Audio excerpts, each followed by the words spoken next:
Good afternoon. I'm Colette Linden. And I'm Danny Dupuis. Welcome to the special report. We did go live this morning at 8 a.m. and we will be doing that Monday to Friday. We are also going to add in a 1 o'clock update, considering there's a lot going on with COVID-19 in the area, as well as the Premier, who's about to address the province, and we will be cutting live to the Premier and following that with some remarks after he's done with his update. But before we get to that, this morning we mentioned about a chameleon. A little friend, if you remember. Right here. And it was Chris who said, why not call him Chris? And we said, no. No, that was a hard no on that one. So Chris, what do you have to say? Well, I'm still in my bunker in an undisclosed location within the Soo Online on TV studios, but I would like to thank the one person who helped get the chameleon named after myself with a very aggressive online campaign to now have Chris the Chameleon as our official mascot. So thank you for that to that one individual. No problem. Well, I'll be sure to thank him myself, as that one individual happens to be my little Dante, who is 9 and was watching his mommy this morning. He was very aggressive with that too. He was also not impressed with me that I said he's playing too many video games. So he would like to everyone to know that no, he is in fact not just playing video games. So what's going on throughout the Soo right now, as well as gas prices are plummeting. We have nowhere to go, but the gas prices are lowering. We heard reports that in Hagersville, near my hometown of Hamilton, down to 68 cents. Oh. Yeah, and in Canadian Tire here in town, we are down to 88 cents, I believe, 86 cents. So what do you think about that, Chris? Well, I mean, it's fantastic that we can fill our tanks, but given the fact you can drive from one side of Sault Ste. Marie to the other in about 10 minutes, doesn't really help us too much. The interesting thing is, though, that I'm sure this is helping a lot of our local industries who actually require gas to actually help run their plants and so on. So it is probably helping some of the local businesses with their operating expenses, which during this time of economic uncertainty, and we're still waiting for the government, they come out and kind of said there might be a 10% wage subsidy available. I mean, the one they've announced so far is just basically a tax credit, so it doesn't really help you with your operating expenses at the present moment in time. However, if they can come up with this 10% subsidy, at least that's something. It's nothing compared to other countries. I mean, Britain is presently giving an 80% wage subsidy for workers who are continuing to work. Denmark is at 75%. So, I mean, it would be nice if the Liberals could get us to 10% at least to help companies during this very difficult time. So we'll see what happens there. Great. Back to you. Thanks, Chris. We appreciate that update. So we hear that the Premier is going to be on in about 12 minutes or so. So right now we'd like to touch on some sports stuff. Ooh. Danny and I are both diehard sports fans. Me, a diehard Leaf fan. I bleed blue and white. Go Leafs, go. So I'm really hurting without what. Please, she's probably a Montreal Canadiens fan. Actually, I'm a Rangers fan. Oh, out of all why the teams, are you a Rangers fan? Henrik Go Lundqvist. Florida Panthers. Right. Which is a Miami team. And from the undisclosed area, we have a Panthers fan.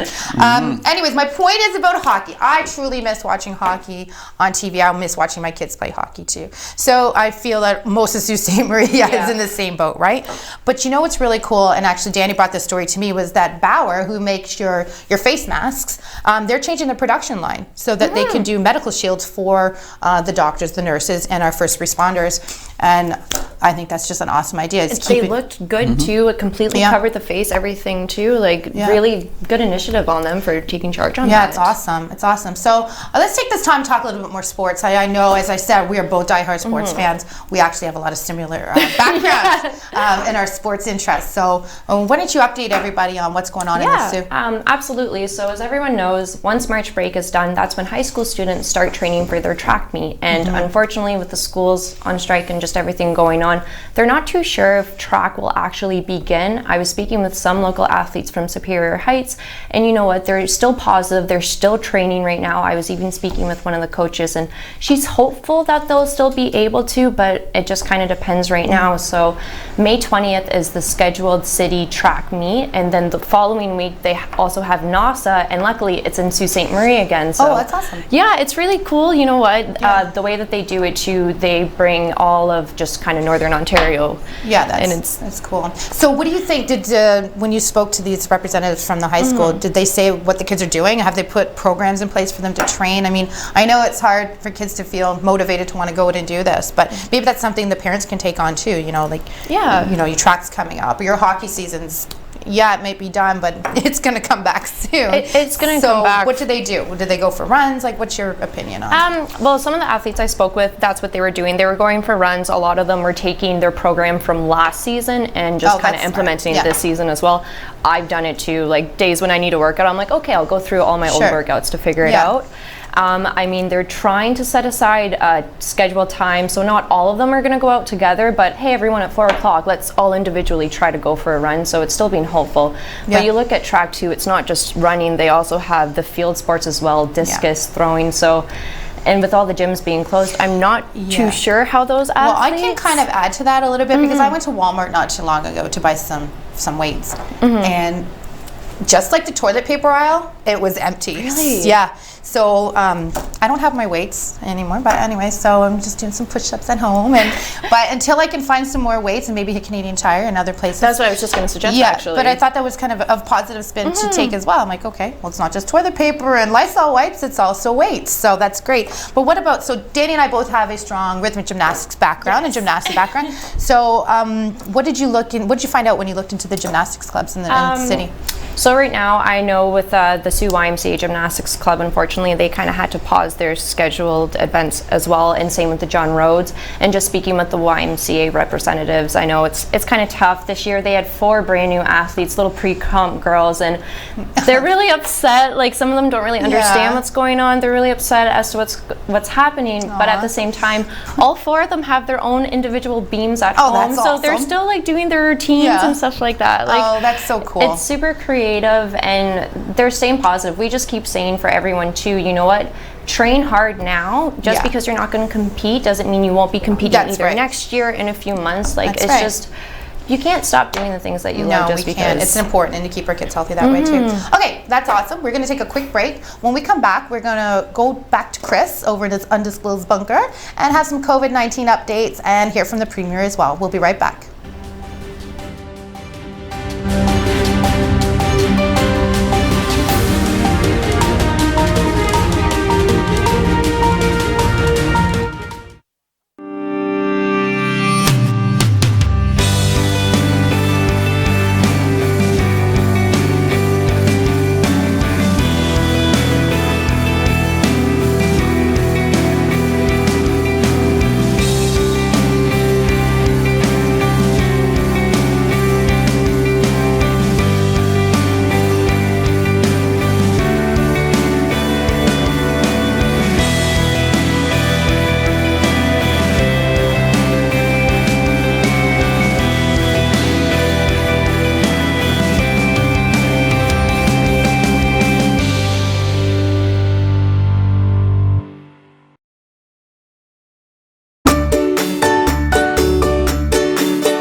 It's hunting season, so this is probably pretty stupid, right? Actually, hunting accidents kill somewhere around 2 people a year in Ontario. Smoking kills 16,000 a year. So, what's really stupid?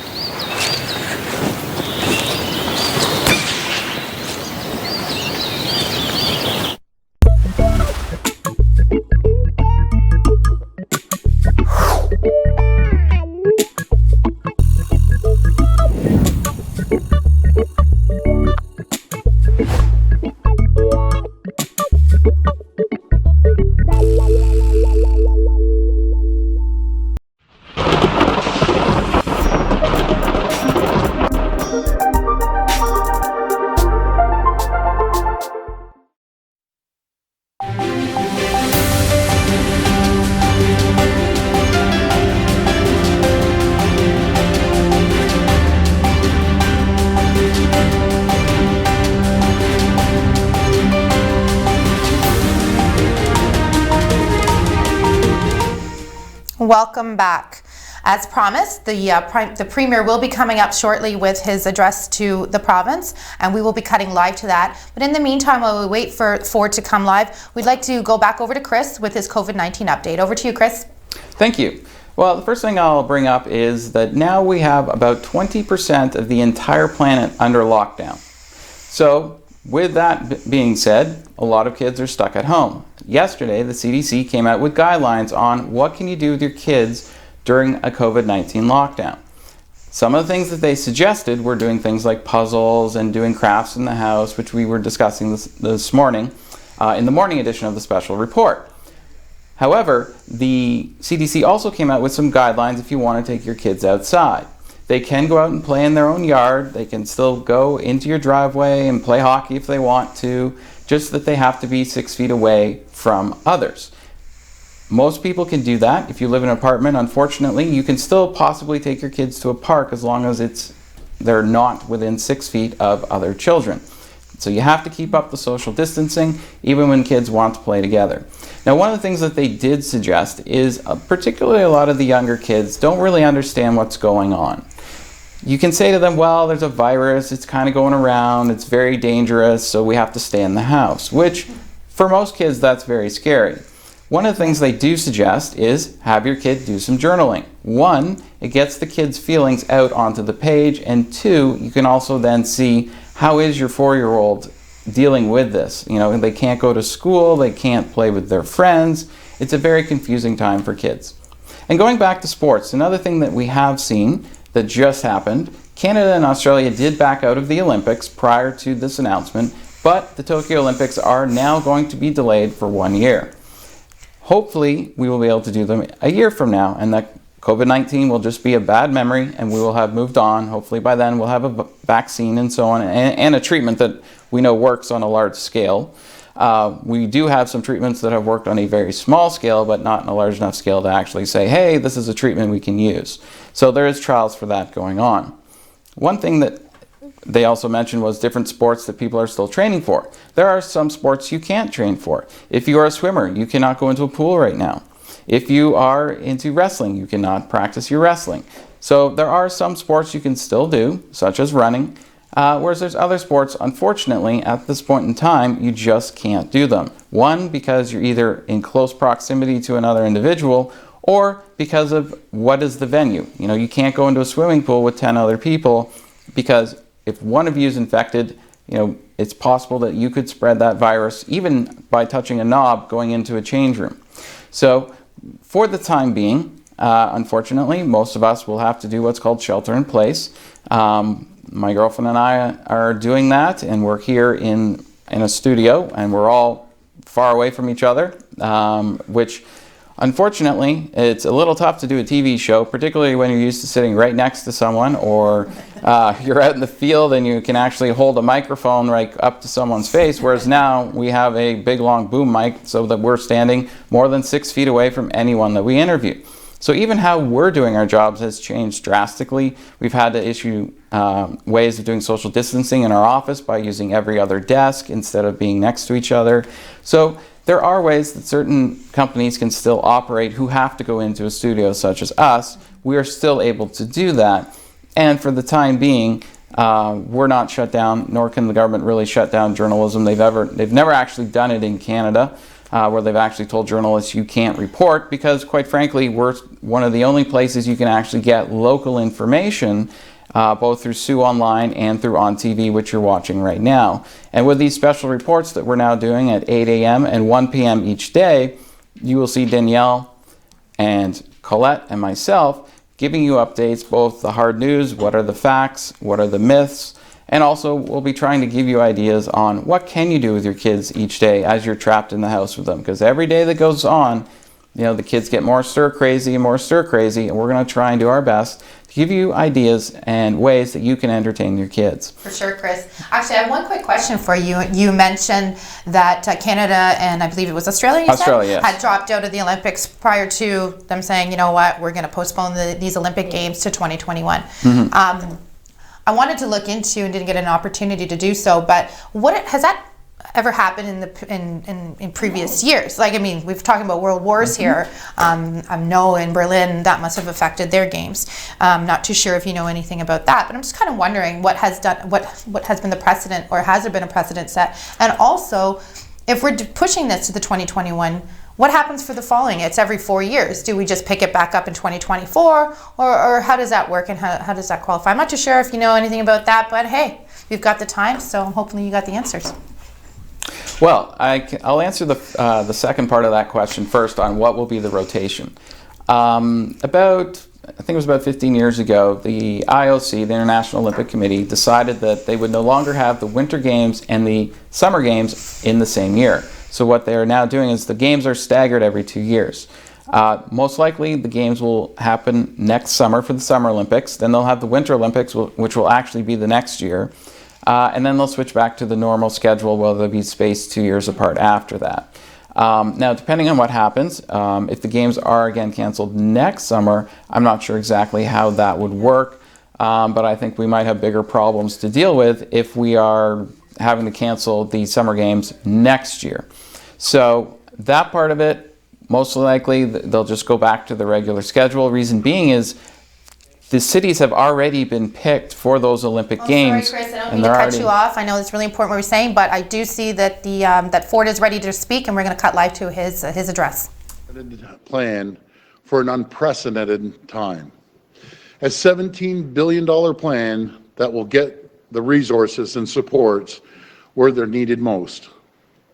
$17 billion that will provide relief for people across this province. A $17 billion plan that supports our frontline healthcare workers. And our plan is already in motion. We now have 72 assessment centers up and running across the province. And our emergency investments will add 1,000 new acute care beds and 500 new critical care beds.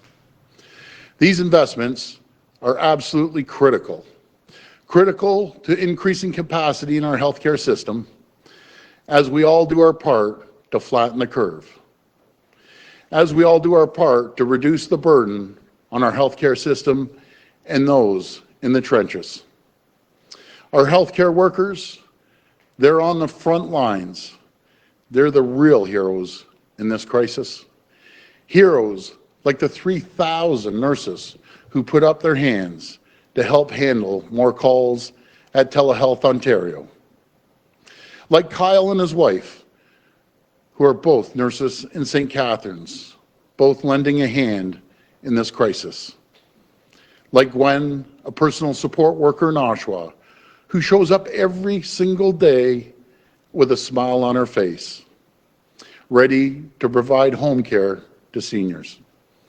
Heroes like Yolanda, who is working hard to clean rooms at the inpatient wards at Princess Margaret Cancer Centre. For them, this is not a routine. This is not just a job. This is courage and compassion. This is the Ontario spirit. Their efforts are inspiring. They're always looking out for us, and our government is looking out for them. That's why we're sending an additional $3.3 billion to the front lines of our healthcare system. A targeted response to combat the spread of COVID-19. On top of the $304 million we've already invested to slow the spread of this terrible, terrible virus. Because during these difficult days, we can spare no expense, and I mean no expense. We must spare no expense when it comes to supporting our healthcare workers, when it comes to protecting our families, protecting our seniors. And we will spare no expense when it comes to protecting what we hold most dear. That's why I'm prepared to do whatever it takes to take down COVID-19. And as we look ahead at some rough waters and some dark days before us, we can't lose sight of what matters. We can't lose sight of what unites us as a province, as a people. And I truly believe that our strength, our ingenuity, and our bond to each other will see us through the worst of it and will help us emerge stronger and more united than ever before. It will help us emerge ready to rebuild what we have lost. And I want to thank the people of Ontario and the strength they've shown over this crisis. Thank you, and God bless the great people of Ontario. I'll hand it over to our Minister of Finance, Rod Phillips. Thank you very much, Premier. Before I begin, I would like to recognize again the amazing work of our healthcare professionals across the province. Doctors and nurses, first responders, long-term care workers, pharmacists, the cleaners in our hospital, the people who are on the front lines. Thank you for that work, and I extend my own deep gratitude for that. Yesterday, I tabled Ontario's action plan, responding to COVID-19 in the legislature. Ontario's action plan is our first step in our government's response to the pandemic that we're now confronting. Although we don't yet know the full impacts of COVID-19 and what they will be, we have committed to ensure the necessary resources are in place to respond to this global emergency. The first steps we announced yesterday include $7 billion in urgent direct funding for healthcare, people, and jobs. The plan also offers $10 billion in cash flow support for people and businesses through tax and other deferrals. Taken together, as the Premier said, Ontario's action plan provides $17 billion of support at this critical time. Our number one priority is and will remain the health and well-being of the people of Ontario. And today I want to reinforce that. Under the leadership of our Health Minister and Deputy Premier, Minister Elliott, our government will allocate $3.3 billion, as the Premier said, to healthcare this year. That's $3.3 billion over what was budgeted last year. Including in that is an urgent $2.1 billion response to COVID-19. Specifically, in response to the COVID-19 outbreak, we will immediately invest $341 million for 1,000 acute care and 500 critical care beds, and over 70 COVID-19 assessment centres, as the Premier mentioned. To help ensure hospital beds are available for those who need them, we're investing $124 million to support 90 transitional care projects, so more than 20,000 patients can move from a hospital bed to a more appropriate care setting, and this will free up vital space in our hospitals. To keep our frontline medical staff safe, we'll spend $75 million to supply personal protective equipment and other medical supplies. For seniors, who we know are particularly vulnerable during this pandemic, we're providing $243 million for surge capacity and virus containment in long-term care homes, as well as around-the-clock screening. Plus, we've added more staff to support sanitation efforts and essential personal protective equipment like masks and gloves. We'll also invest an additional $160 million in increased funding for urgent public health efforts, including virtual care and Telehealth Ontario, to free up space in our hospitals. I know Minister Elliott will speak more about these investments in a moment and how they'll make an impact on the front lines. My promise to our frontline healthcare professionals yesterday was that they would have the necessary resources that they need, and they will. Given the rapidly changing nature of COVID-19, we know our government needs to remain flexible. And so we have set aside a dedicated $1 billion COVID-19 contingency fund to respond to whatever healthcare needs may arise. In addition to this, we have the government's standard $1.3 billion contingency plan and an unprecedented reserve of $2.5 billion, the largest in Ontario's history. COVID-19 poses an extraordinary challenge to the health of Ontario families and individuals and to Ontario's economy.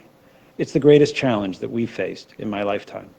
And our historic levels of prudence give us the flexibility to respond to rapidly changing situations. As I said yesterday, every dollar we invest through this action plan that saves a life or saves a job is a dollar well spent. And the people of Ontario can have confidence that we will do whatever it takes to protect their health and well-being. And now I'll turn it over to Minister Elliott. Thank you.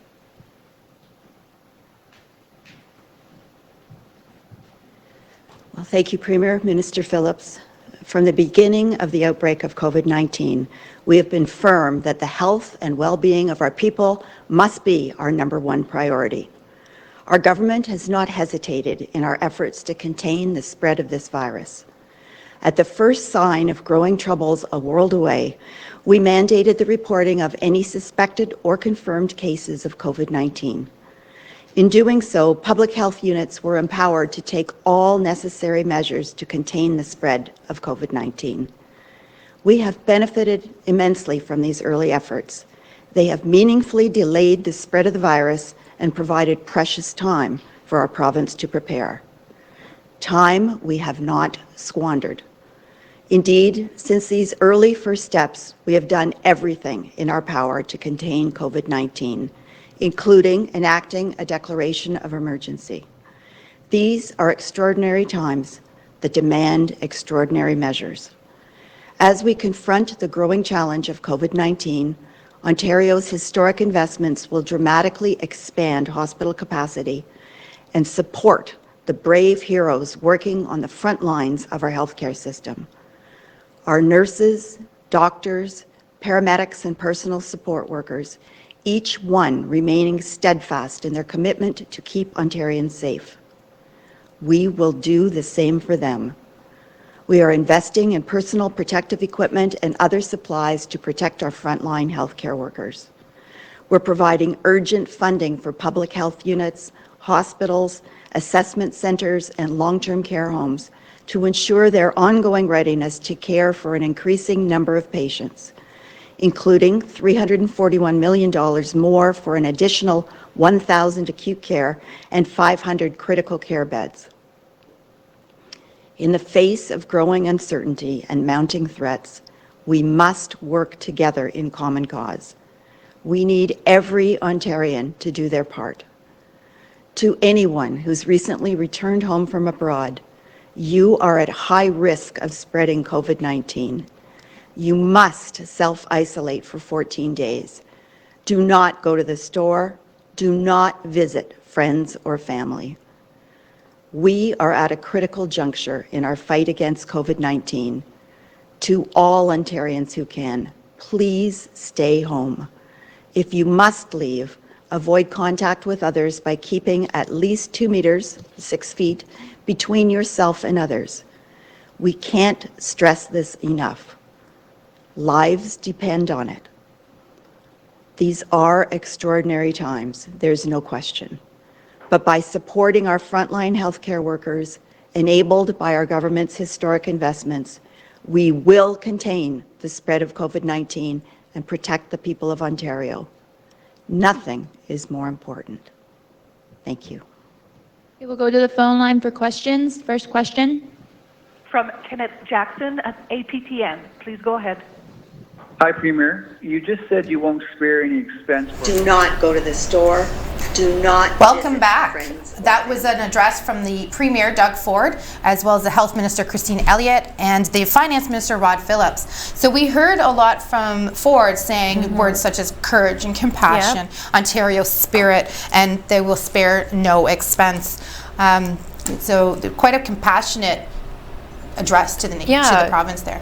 Like you could kind of almost tell that there's really that empathy there almost right. Like, you know what, we hate saying struggling as a whole, but right now we all need to support one another. That's right, and unite together. And even right now, to support frontline workers, Starbucks is now offering free coffee to frontline workers, and that's across Canada and the US as well. Chris, we know you have the press release for this recent announcement. Would you like to talk about that? Sure, yes, thank you very much. We just received this. So they did announce $3.3 billion in increased healthcare funding. So this is how it actually will break down. They're going to invest $935 million more in hospitals, including $594 million, which will go to expanding the capacity during the COVID-19 outbreak, and another $341 million to prepare for additional 1,000 acute care beds and 500 critical care beds for COVID-19 for the time being. There'll be an increase in public health funding of about $160 million. That will support the COVID-19 monitoring and testing. They will also have $243 million to surge capacity in long-term care facilities, because that's one of the issues we have right now, And then they're dedicating $1 billion into a contingency fund, which will be used where necessary in the healthcare system. Great, thank Back you, to Chris. Danny. Sorry, Chris. Thank you. We just have to cut you off there, Chris. Sorry, we are out of time. And Danny, you want to tell people what they can expect tomorrow morning at 8 a.m.? Yeah, absolutely. Tomorrow at 8 a.m. we will talk a little bit about the Humane Society and the measures they're taking to supply food, and as well as we're going to be talking about the Ontario Finnish Rest Home, and they also are participating in the Easter egg hunt that Sault Ste. Marie is holding right now. Thank you, Danielle, and we'll see you in the morning. Bye. Have a great night.